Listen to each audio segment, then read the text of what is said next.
বাংলা চলচ্চিত্রের ইতিহাসে কালজয়ী এক গান এই মন তোমাকে দিলাম।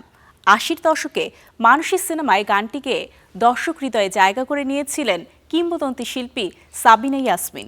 ৪ দশকের বেশি সময় পর আবারও নতুন আয়োজনে ফিরছে সেই গান। ঈদে মুক্তির অপেক্ষায় থাকা সিনেমা দমে নতুনভাবে গেয়েছেন এই শিল্পী।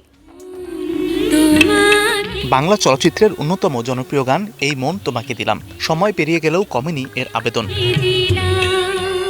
১৯৮২ সালে মুক্তি পাওয়া সিনেমা মানুষীতে গানটি গেয়ে শ্রোতাদের হৃদয় জয় করেছিলেন সাবিনা ইয়াসমিন।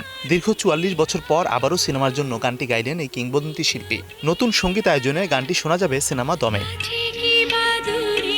মূল গানটির কথা লিখেছিলেন কিংবদন্তি গীতিকার গাজী মাজহারুল আনোয়ার, আর সুর করেছিলেন আনোয়ার পারভেজ।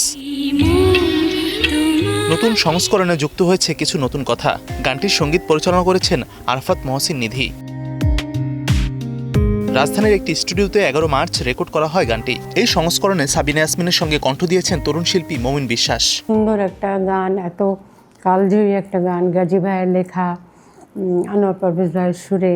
তো এই গানটা আবার নতুন করে যখন আমাকে গাইতে বলা হলো দম ছবিতে, তো আর মিউজিক ডাইরেক্টর হচ্ছে নিধি, আমাকে যখন বললেন তো আমি খুব খুশি হলাম। আমার মানে খুব ভালো লেগেছে আর কি। যার সাথে গান গাওয়ার স্বপ্ন দেখেছি এবং সবসময় বলতাম যদি বড় হয়ে কোনো দিন সাবিনা ইয়াসমিনের সাথে গান গাইতে পারতাম। তো স্বপ্ন যখন পূরণ হয় তখন সেই আনন্দ সব কিছুকে ছাপিয়ে যায়। রেকর্ডিং শেষে সিনেমার অভিনয় শিল্পী আফরান নিশু ও পূজাচেরির অভিনয়েরও প্রশংসা করেন সাবিনা ইয়াসমিন। দম মুক্তি পাবে আসন্ন ঈদুল ফিতরে।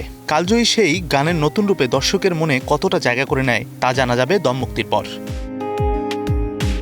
Mazharul Tamim, star entertainment.